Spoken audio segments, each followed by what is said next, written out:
Ever trust someone so much that you would bet your life on them? Yeah, me too.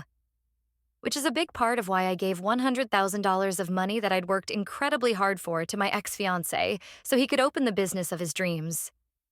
But 6 months later, I realized he wasn't creating a company. He was creating a life with her. And my money? Gone. Vanished. Poof. But here's the thing about me. I'm not really a believer in karma. I believe in revenge. And what I did next? Let's just say, he'll never make that mistake again. This is how I reclaimed everything he'd taken from me. With interest. I will never forget the day I first laid eyes on Daniel Wright. It was a wet Tuesday in Manhattan, and I had squished myself for shelter under the overhang of some overpriced Soho cafe, doing my utmost not to destroy my suede heels. He materialized out of nowhere, placing his jacket on top of my head like some hack rom-com lead. "This may not be Armani, but it'll save the shoes," he added, sporting that idiot perfect grin. I knew right there I was a fool. Men with that much polish never have clean hands.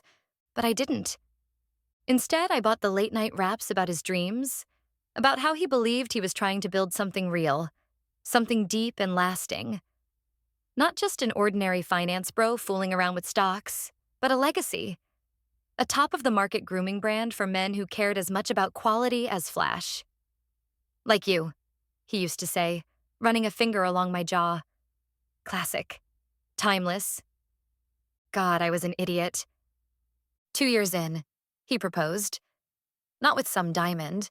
No, Daniel had to be smarter than that.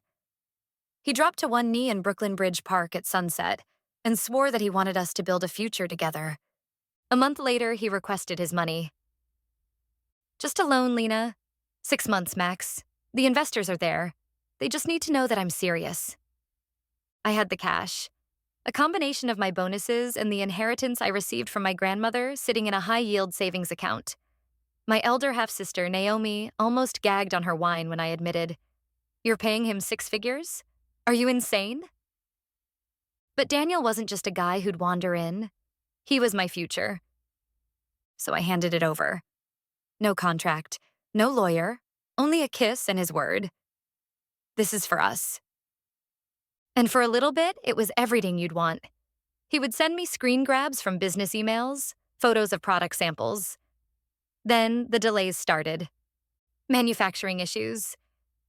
Investors crouching down and slowing. When I asked for access to the company's bank records, he grew defensive. "You don't trust me?" And then the Instagram alert.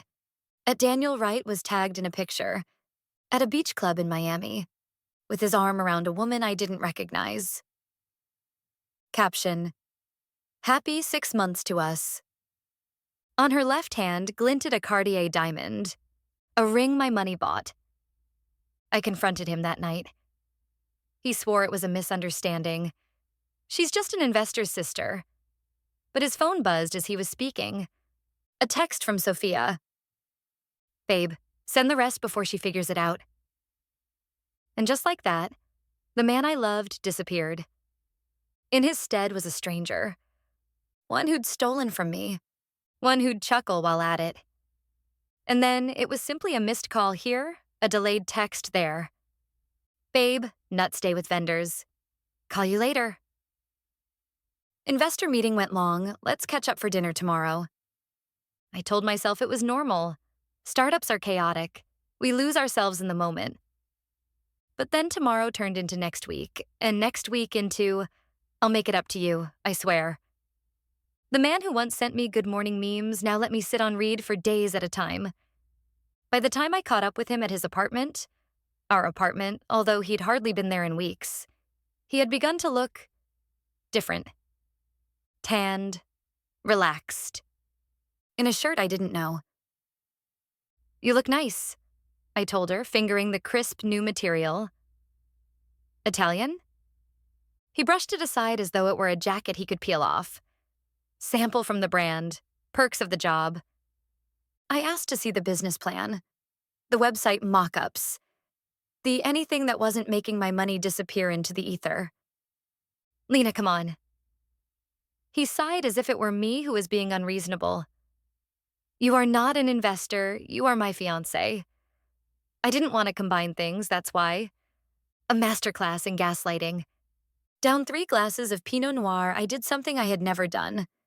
I opened his laptop. He'd left it on the coffee table, his password autofilled, like he wanted me to see. There were insults in the browser tabs. Amex statement, $4,800 at the Surf Club Miami. Open email to Sophia. Thinking of you in that black bikini. Bank transfer, £25,000 to Sophia Reyes. Memo, for us 3. My hands trembled so intensely I nearly dropped the laptop. Just then, the bathroom door opened. Did you find what you were looking for? Daniel stood in the doorway with his arms folded against the frame. No guilt. No panic. Questionable conducted inmate interview 1. Who the fuck is Sophia? My own voice didn't sound like mine. An old friend. He said it so matter-of-factly, as if talking about the weather. She's working on branding. With my money? Our money. He moved closer, his eyes serious. You gave it to me, remember? No strings attached. I turned his words back on him. This was for us. Things change. A shrug. You're so obsessed with spreadsheets, you forgot how to be fun. The cruelty was surgical. I grabbed my keys. Where are you going? He laughed. To cry to your sister? I turned at the door. No, Daniel. I'm going to destroy you. LD. Calculated amusement. Rain lashed the windows and my phone buzzed. Naomi. You okay? I looked at the screenshot I'd sent her. The $25,000 transfer. Me. I want him to hurt. Naomi. Then make sure he does. I sat on Naomi's couch at 3 a.m. wrapped in her college sweatshirt, scrolling through Daniel's Venmo like it was a crime scene. Because it was. Daniel Wright, Sophia. The Queen Mayu $100, dinner at Carbone. The night he told me he was networking with investors, $3,400, your half of the Hamptons rental. The same weekend, I was visiting my parents, $8,000. For the ring, my future wife. The last one made me throw up. Naomi snatched my phone. We need a professional. Rick Martinez looked like a retired boxer and talked like a noir detective.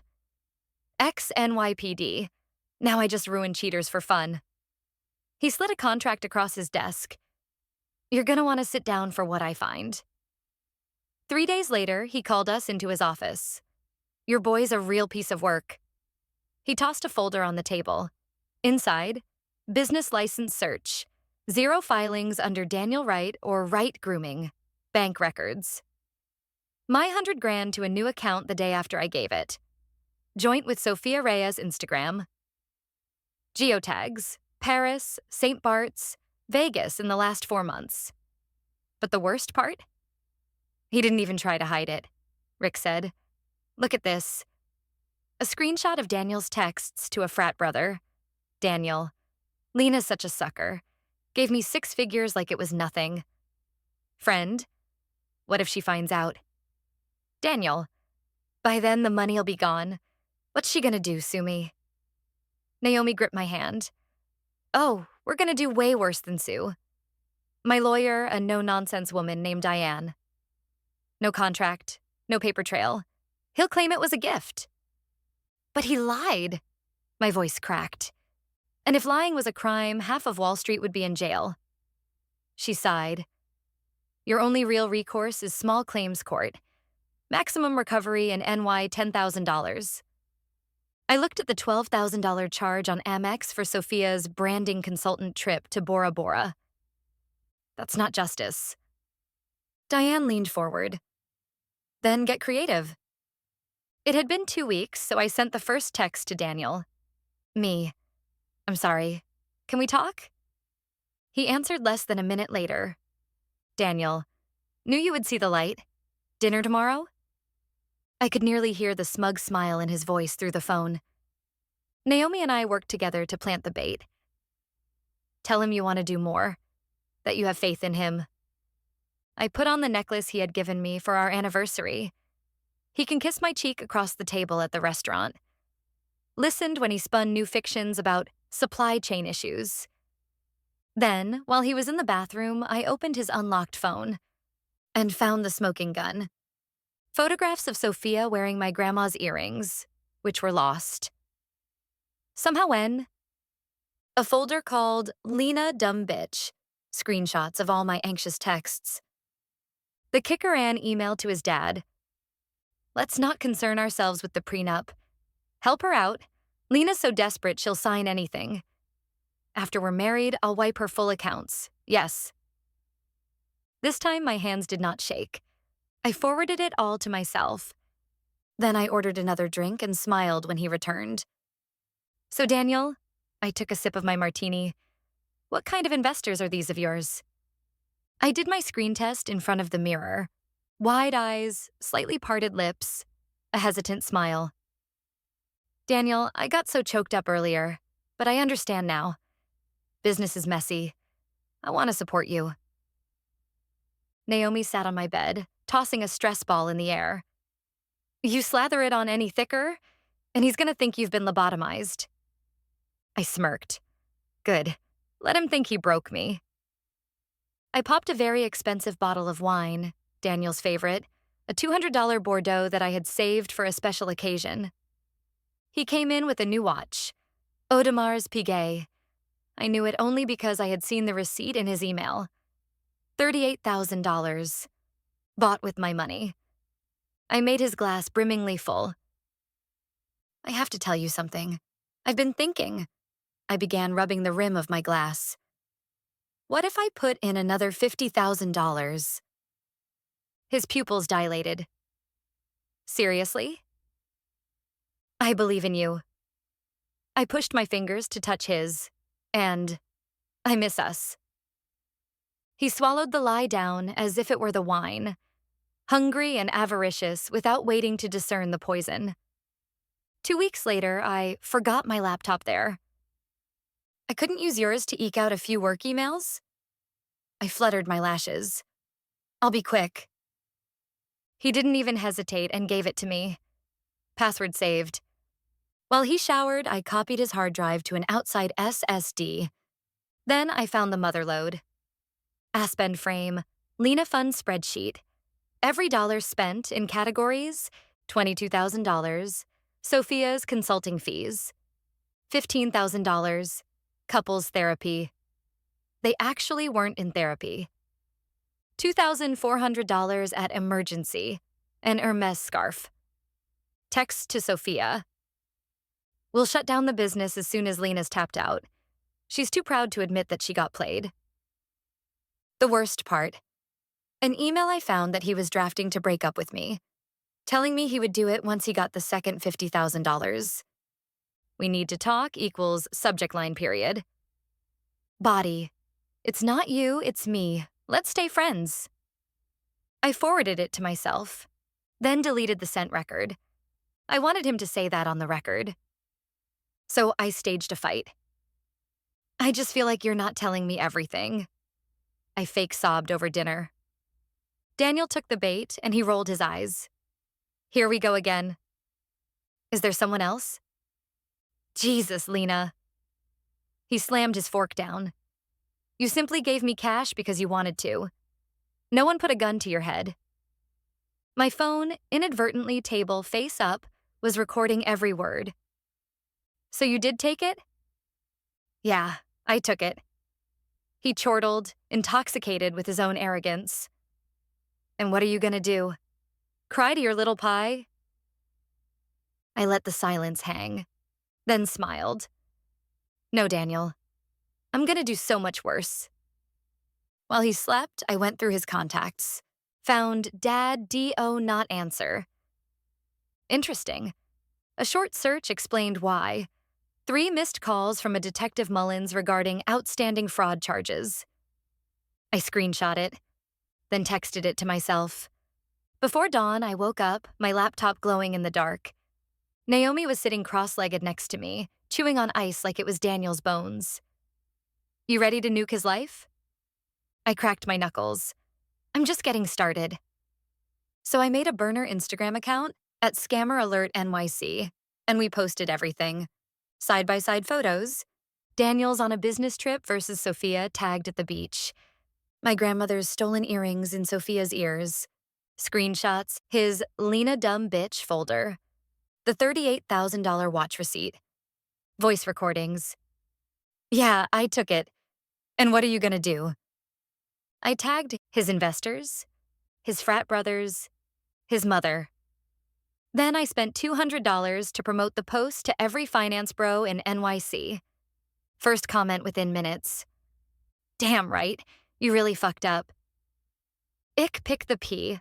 I helped me organize the evidence you want income concealed, my $100,000 investment. Business write-offs.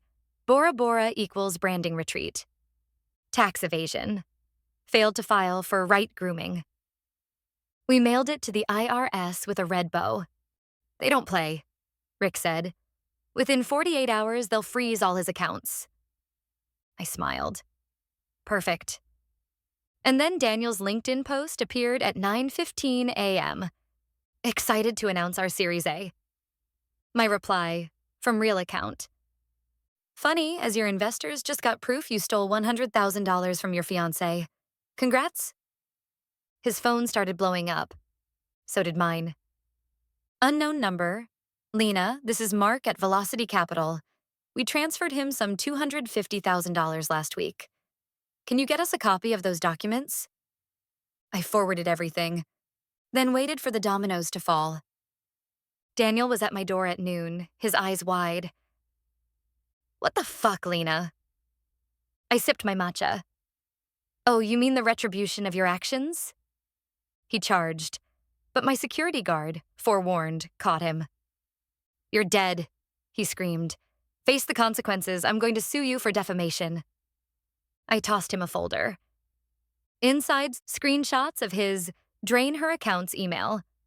A copy of the IRS submission. A photo of Sophia on the arm of another man at a nightclub last night. Sue me, I said.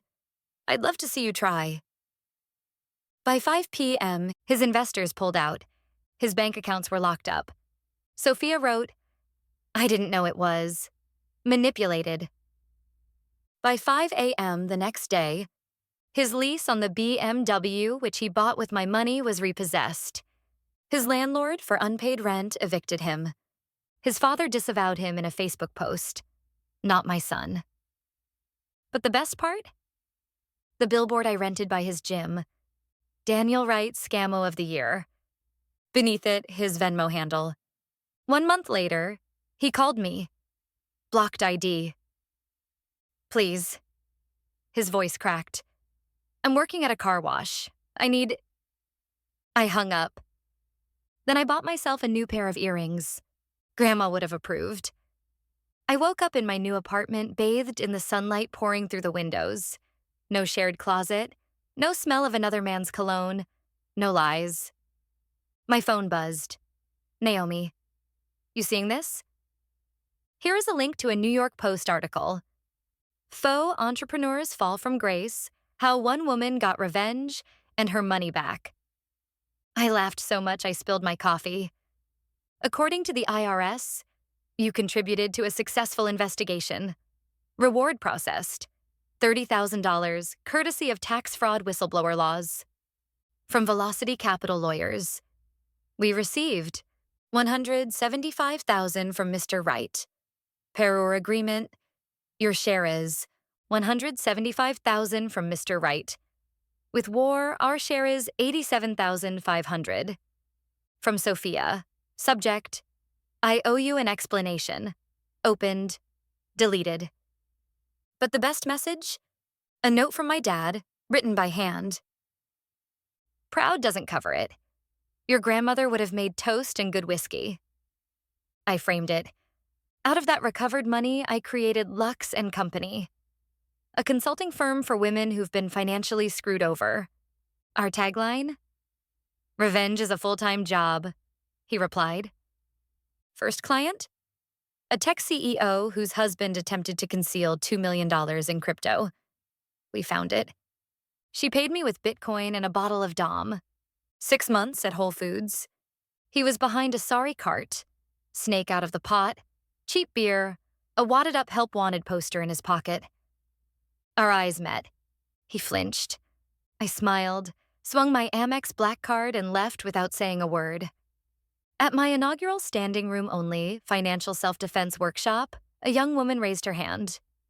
Was it worth it? I bring up my lock screen, an image I took of Daniel's Venmo from yesterday. $12.50. Car wash tip. The room erupted. Every damn penny. So, was I too harsh? Leave a hell no in the comments. And if you've ever been screwed over, subscribe. Because next week, I'm going to be walking through detail by detail how to clone a cheater's hard drive. Love you. Mean it. Smash that like button.